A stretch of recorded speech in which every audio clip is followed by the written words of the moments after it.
It is September 18th, 2008, and welcome to Channel 19 News. I'm Chris Robinson, and here's our top story for today. Smokers may be rejoicing once again as a rumored law change has been in the works for some time now. Our reporter, William Chamberlain, is in Providence and has been following the situation closely. Bill, what news do you have for the smokers of Rhode Island?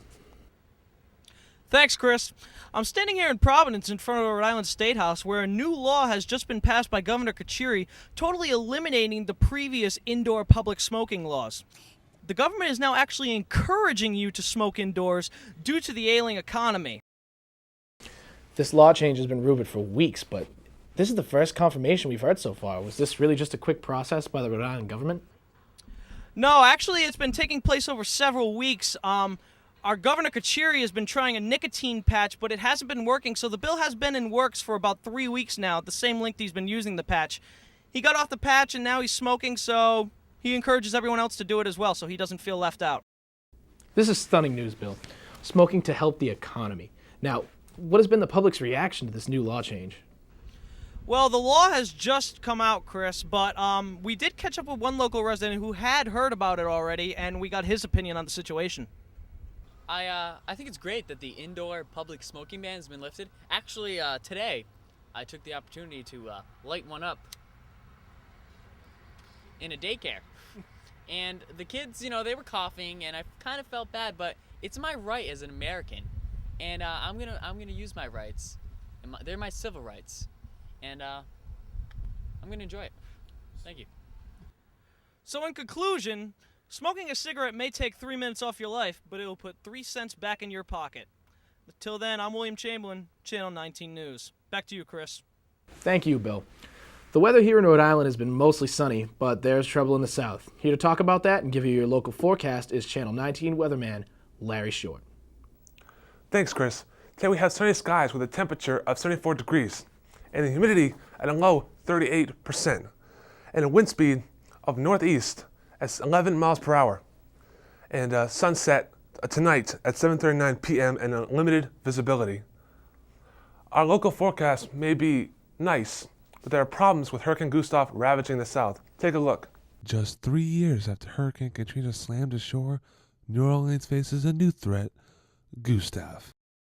If it hits the Gulf Coast, it'll be the first hurricane to test the partially rebuilt levees and the city's hurricane stability. I order the National Guard to be ready to deploy tomorrow, 1,500 guardsmen as early as tomorrow to help in securing the city in the case that our citizens might have to evacuate their homes. In the case of an evacuation, we want people to know that their property will be safe. Levee experts at the Army Corps insist that New Orleans is safer than before when Katrina flooded more than 80% of the city. But if the city wants to evacuate, the residents have to be ready. Landfall, as we appreciate it, is expected to be at midnight on Monday. So we still have some time. I encourage all of our citizens to go to work immediately on your personal plans. Make sure that you know what you're going to do, where you're going to go. Officials still have a few days to make final preparations. Newscasters are now saying that the hurricane could arrive as early as next week as a Category 3 storm. It could hit anywhere from Florida to even eastern Texas. All levels of government have spent a great deal of time preparing for what may be a significant storm affecting the state. Ultimately, the success of how we weather the storm lies in the hands of individual citizens. Some residents told Channel 19 that they've already made preparations in the event that they have to evacuate the city. After Katrina, we're pretty much prepared. We know what's coming. All I have to do is run and get the plywood that I already have and put it up. Right now, we're going to the Saints game, but we're watching the weather, and we're going to make our final decision Saturday whether to stay or go. Meanwhile, in the Atlantic, Hurricane Hannah is on the move, but it is too early to tell whether it'll be a threat to the United States or not. That's the weather. I'm Larry Short, Channel 19. Back to you, Chris. Thanks, Larry. Hopefully our skies will remain clear. Now, we will see what is happening in the entertainment world as our entertainment correspondent, Kyle Nicholson, will shed some light on one of the hottest movies this week. Kyle? In entertainment news, the movie Death Race was a real box office hit, grossing approximately $13 million in its opening weekend. Death Race focuses on inmates who compete in a no-holds-barred race for their lives and their freedom.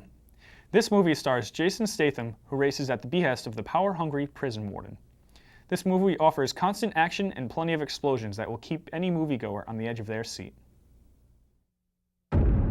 I created Death Race 6 years ago. I now have as many viewers as the Super Bowl. Who's the new guy? Jensen Ames. He used to race for NASCAR. They say he killed his wife.